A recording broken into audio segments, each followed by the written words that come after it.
Hello and welcome to Conversations with Mrs. R. My name is Myra, and it's always a pleasure and privilege knowing that you're going to share this time with us.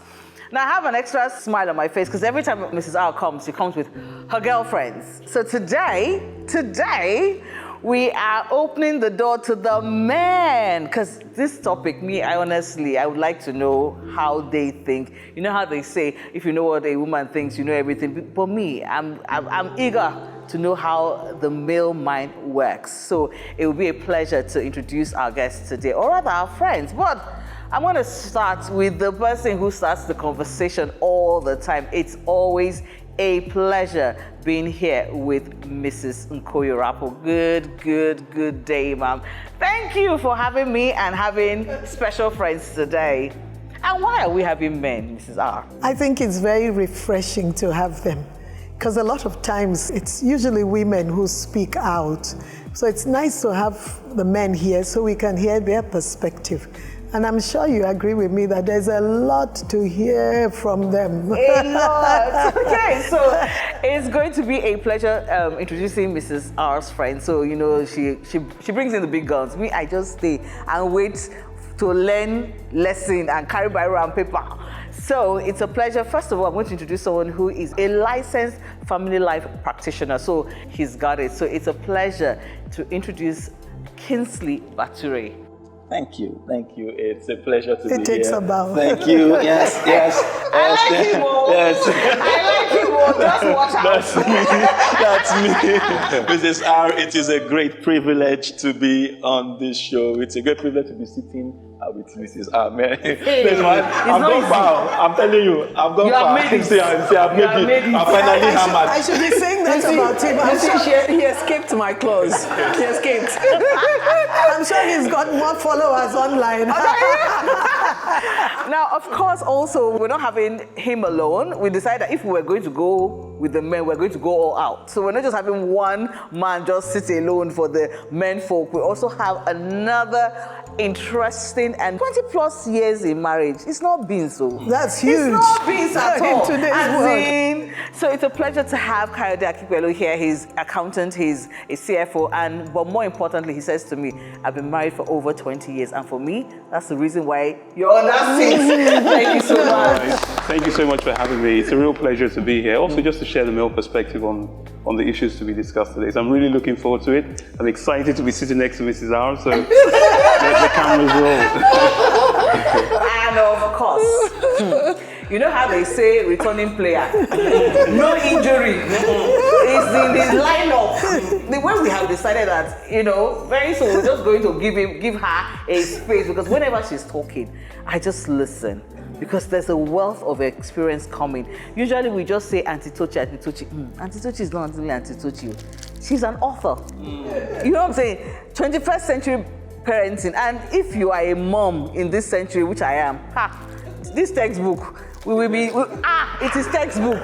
Because parenting now is a whole coursework. Yep. I don't know how people are doing it, but trust me, for me, it's education. So it's a pleasure to bring back Tochi Opara. Thank you, my Auntie Tochi. Thank you. The only auntie I will call auntie on air. I will not call you Tochi. Today we are here to listen to the men. My mouth cannot bring it out. It's Auntie Tochi. Yes. Thank you so much. Thank you. It's a pleasure to have everyone here. The last time we had the ladies, we were talking about how do you know he's the one? How do you know it's the right time? But you know how it is. Even if I know he's the one, if he didn't ask me, Uncle, he's the one in my mind, but he didn't ask me. So what will happen? What is more important, I think, for the men, how do you know she's the one? Because 98% of the time, no matter how modern we think we are, we wait. We like the men to ask us. I've always wondered, Kingsley, how does a man look at a woman and say, this is the person I want to spend the rest of my life with? Is it a feeling that builds up? Do you know immediately you meet her? I've always wondered what goes on in your mind, and then you now carry the liver and full chest to ask and say, you understand? How do you know? By virtue of my first degree, I'm a mathematician. So we like going to first principles, right? So I will answer this question in two ways. I will bring the principle, then I'll bring the practice. right? So the principle for me is from Adam, from the beginning. When they brought a woman, the guy he was doing his runs, day-to-day hustle of life. And then they brought a woman, and then he looked at the woman, and he saw the woman. The next thing that fell out of his mouth, he says, bone of my bones, isn't it? And flesh of my flesh. So from first principles, the simplicity of Adam's utterance, for me, encapsulates the complexity of this whole equation of knowing who the person is. Because for me, the moment he says bone of my bones, the first thing there, bone talks about the internal framework that supports a person. Right, so internal framework for me talks about the person's beliefs, the person's convictions, the person's value system, the person's worldview, right? It will raise the question of compatibility. And this whole issue of compatibility is what most men will frame into one word: peace of mind. Do you understand? That's the secret ingredient for most guys. We're not looking for peace of mind, but this peace of mind is broken down into all of these things. The bone of my bones, and this bone is at a certain stage in a certain season. So in a particular season, the bone of an adult will not fit the bone of a child. So you may be looking at one fine babe in a particular season that has not matured to the stage where you are, and so her bone will not fit your bone. So it doesn't mean she may not be the one for you in that season. So that's compatibility. Number 2 is, she now said, flesh of my flesh. Flesh speaks about the packaging, the outward, what you see. So when you look, you're seeing two things. You're seeing the inside, you're seeing the outside. It speaks about the packaging, it speaks about the statistics, the appearance. Statistics. 22, 32, 22. That's what guys have in their head, Coca-Cola bottle. And that's what they have in their head, but that's not really all that is there. But that speaks about, the statistics also speaks about the packaging. It speaks about charisma. It speaks about character. Because he said he looked at her, it means that these things show. So these things that are showing on the outside. So guys are looking at it. Do you understand? It also talks about style and finesse. And that would be what you call complementability. So there's compatibility and the ability to complement. Those are two things. So this is from first principles. Mrs. I want to ask you something from what he said. There's something he said that is just in my head when he talked about the timing. Somebody might not be matured for the time you are in. So it's not as if there's anything wrong with her, but she's not the one for you at the that time you are in. The show I do on radio sometimes, somebody called and she said she's 22, but the person she's dating is 40. And they have a lot of issues, they're having problems, even though they love each other, but they're having a lot of problems. And I remember thinking, he's 40, the way he's thinking, and you are 22, nothing wrong with both of you. But I felt like, when you're running a race, somebody is doing a marathon and you are doing a sprint. He's on a sprint, you're on a marathon. So when he said it just clicked.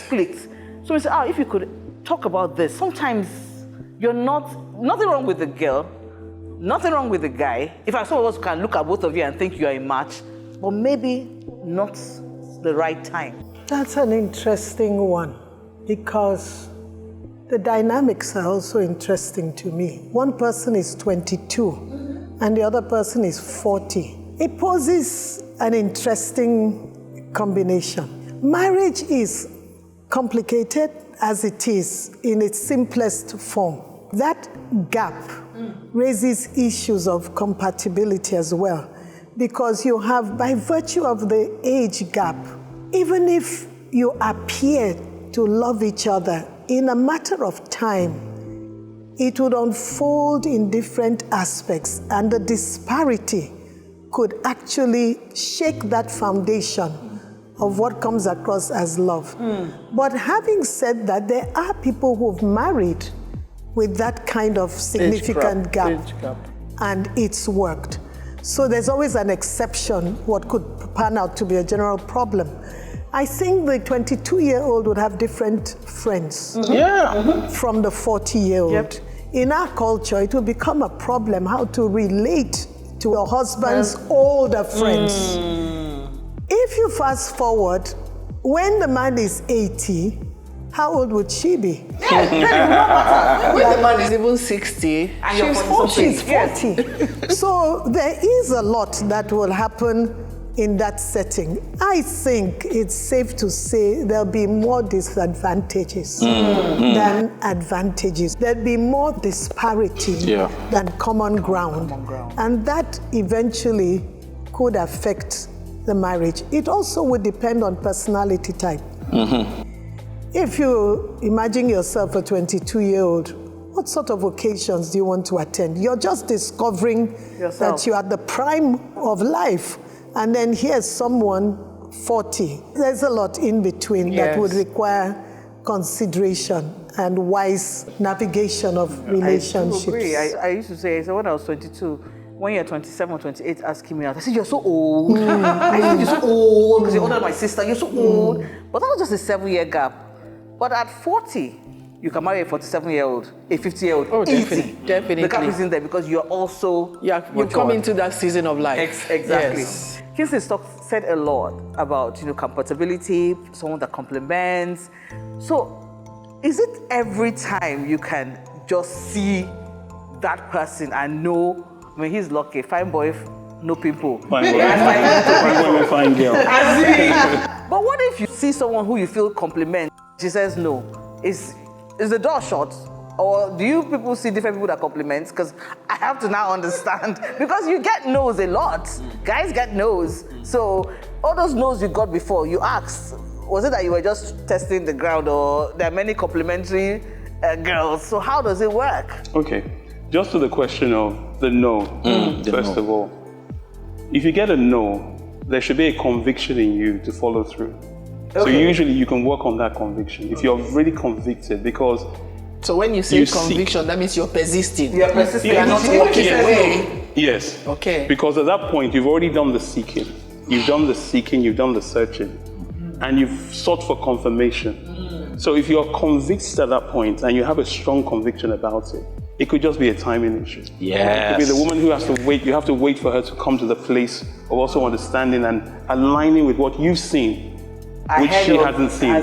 Okay. Yes. So sometimes there might be a process of waiting. And even in that waiting, there's a process for that waiting, because in that place, there's a place of discovery as well. So that might be God purposely allowing that time to or open up that space where the woman also has to do her own evaluation and come to that place of understanding that, yes, truly, this is the guy, this is the one. I'd like to ask you a question. So I want the men here to actually tell us, what are you looking for as qualities in a woman that would make her a good wife? I know your wife. Yes. I've watched you. You're both happy and you get along well. I've watched you over the years. They complement each other. What were you looking for? Practically. For me, and truthfully. This was what I was looking for from way back then. Right now, based on what I know, I can give names to those things that I was looking for at that time. But that time you couldn't label it. I couldn't label it, but I knew what I was looking for. Now, I told you there were 5, right? In each of them, there were different things that they represented. And what was I looking for? One of them, and none of them was them. One of them is she was so good. She's your typical take home to mama. She's very homely. She does all the home things well. Because we are friends, we get into each other's place. You could see that she's the kind of person that will serve you, will do, and that should have been a wife, because there are men who love that. I didn't. I wanted a woman that could challenge me mentally. So you didn't want docility, and I'm just in my corner. And there's nothing wrong with how. But that's not for you. That's not for me, because I wanted someone that, I didn't want someone that, forgive me, I didn't want the typical Christian submissive wife. That was not what I was looking for. If I say it's like this, it's like this. Because I know myself, I know that I have certain inhibitions, and I needed someone that could challenge me so that we come to the place of superior argument. So that if I have a position that I'm taking, you can challenge me to defend the position. Not that I have a position and you say, yes, my Lord, because you are being submissive. Yes. I didn't want that. That's unusual because unusual, yeah. you would think a lot of men would want. So that already told me, okay, she has that one, because we always picked up topical issues to discuss when we are gisting. We always seem to be at opposite sides. But I always try to challenge principles, to find the reason why. My wife is a bit more, she's a church girl, and she stood by the precepts of the scripture. But I always like to play the devil's advocate, to say, yes, I know this is the precept of the scripture, and I believe it. But what about the people that don't? What's their position? So we always found that we were arguing, and sometimes it looks like I was just looking for trouble, but I was just trying to understand, so that I don't just take, they said it, and I just accept it, and that settles it. They said it, I will take it, analyze it, prove it, then accept it, and you can't take it from me. So I like this from Ms. R. So one of the things, and I'm going to talk to Auntie Tochi too, one of the things I'm hearing, because sometimes we get, as women, we are fed certain principles that this is what a man wants. What I'm hearing is, it's almost like the man knows what he wants.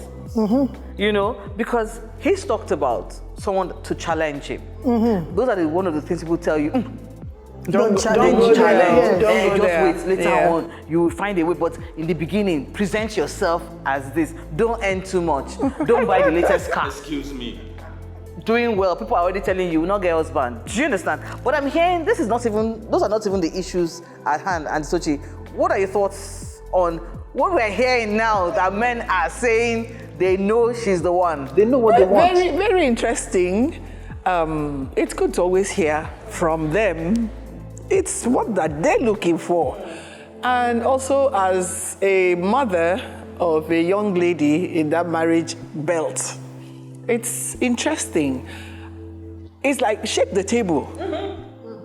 That packaging of, be a good housekeeper, know how to cook.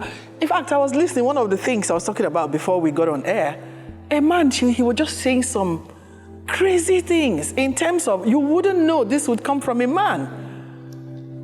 One of the interesting things I've heard lately is like, it's not the stomach that is the root to his heart. There's Mr. Biggs. That's a myth. That's a myth. Mega chicken. No. Yes. That's a myth. Come away. So what it all says is that there's that cultural packaging that every woman gets from birth. Arrange the chair. Well, I would love a wonderful homekeeper, but it's not one size fits all. So that's the beautiful thing about dating. When you're dating, you're quietly observing yourselves.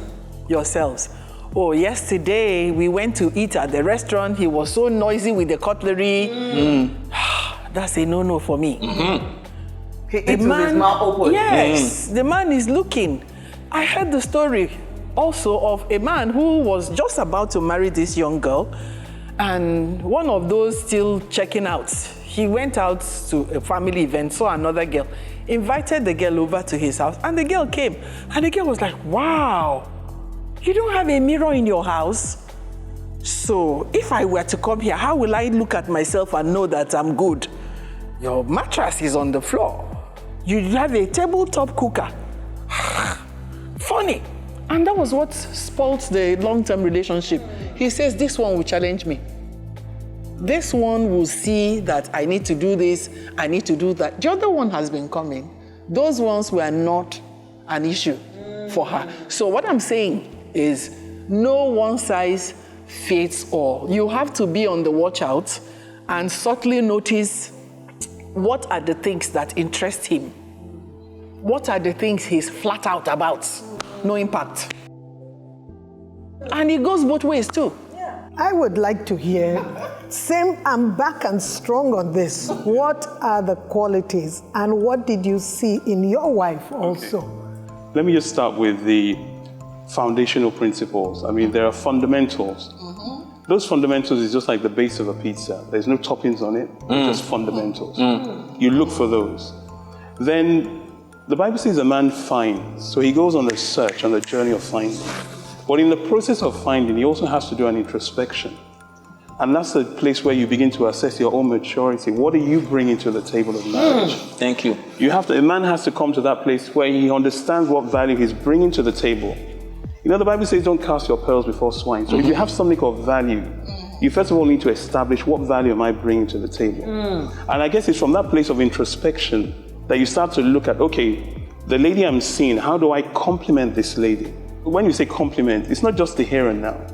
It's my future. How does my future time with this lady? And how do I become a value add to this woman's journey? And do I see symmetry in that journey? Together we're great, but we just feel there's this divergency amongst us. So you also try to assess that. And then it's a journey of finding. A journey of finding is a journey of discovery as well. Thank you. I guess a man who's got a checklist is still going through the process of maturity, but once you reach the point, it's not a ticking off a checklist. It's first of all establishing, does this person complement me, and do I complement her weaknesses and her strength, and vice versa? Because it's like a jigsaw. All the pieces will fit together. There'll be a bit of friction along the way, but it's not a perfect fit. But do they all still fit to form a picture? Can I see a picture? Yes. And how clear is that picture in the future? And then you start to walk backwards from there to say, right, I can see a future here, and I walk backwards to say, right. Mrs. R, where have you been hiding Kayode and Kingsley? Where have you been hiding them? They were in a cave. Because in a cave. Right Getting now, ready. as in, where have you been hiding them? Because it's like a light bulb. Because I'm looking at myself and I'm thinking of my partner. I'm thinking, yeah, so that's what you were looking for. You know, it's a light bulb moment. Because one of the things I used to say when I was single was I wouldn't marry someone that does the same thing I do. I won't marry someone that is light-skinned like me. I wouldn't marry somebody that is, I want to speak the same language as you do. And the only language I can speak is Yoruba. So I just said I'd marry a Yoruba man. And I married someone that did the same thing I did. I married someone that was light-skinned, and I married someone that wasn't speaking Yoruba. But as he was talking, I could see, okay, these are the things you're looking at. Complement, my gifts, your weaknesses. And then value add. Yes, and that jigsaw you said, it doesn't fit as easy. So it's not a problem, even if in the beginning, there's a bit of moving it around, but it's so important. This is you have to bring them back. Because I don't know, you have to bring them back. Because I'm looking, I can't believe how time has gone. And it seems like we've just scratched the surface. I could listen to Kingsley and Kayode all day. Thank you, Mrs. R. All right, we're going to take a pause on the conversation at this point in time because I know you know what. Have a drink. All the things we've talked about, just marinate it in your head, and then we'll come back again for another time with Kingsley, Kayode, Auntie Tochi, and of course, Mrs. R.